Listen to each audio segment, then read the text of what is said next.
তুমি বলেছো জয় প্রতিবন্ধী। আমি কখনো কোনো বাচ্চাকে নিয়ে এই ধরনের মন্তব্য করব সেটা একমাত্র আমার মনে হয় যে আল্লাহ তো সবকিছু দেখেন, তো এটা আসলে অসম্ভব একটা ব্যাপার। আমি কোনোদিনও এই ধরনের কোনো কথা বলিনি, এই ধরনের বাজে কথা। আমি সবসময় ওকে অনেক বেশি ভালোবাসি।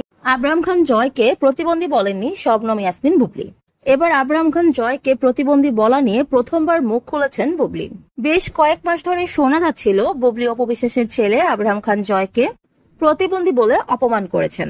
আর এই কথাটি স্বয়ং অপবিশ্বাস নিজেই একটি লাইভ ভিডিওতে বলেছেন।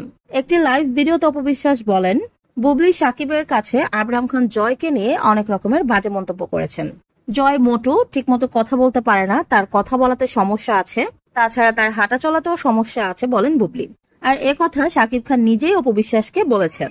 তাছাড়া ফারজানা মুন্নির ফাঁস হওয়া একটি কল রেকর্ডও বলতে শোনা যায় জয় অটিস্টিক আর বীর হচ্ছে নর্মাল, আর সেজন্য বুবলি বেশ খুশি।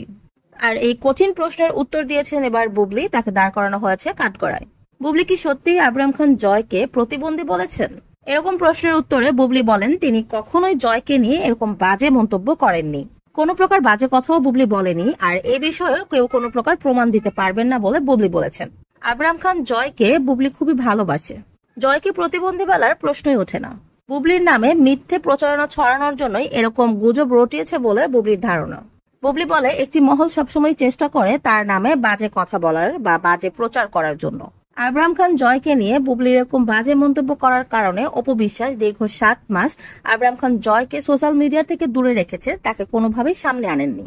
বুবলি আরো বলেন, আমাদের নিজেদের মধ্যে যেই প্রবলেমই থাকুক না কেন, বাচ্চারা হচ্ছে তার থেকে অনেক বেশি ঊর্ধ্বে। আমি আবরাম খান জয় কেন কখনো কোনো বাচ্চাকে নিয়ে এরকম বাজে মন্তব্য করিনি। আবরাম খান জয়কে প্রতিবন্ধী বলেছি, এর প্রমাণ কেউ কখনোই দিতে পারবে না। কেউ কখনো আমার মুখ থেকে এই কথা শোনেনি। তো ভিউয়ার্স, কি মনে হচ্ছে বুবলি কি সত্যি কথা বলছে নাকি মিথ্যে কথা বলছে? কমেন্ট বক্সে জানিয়ে যেতে পারেন।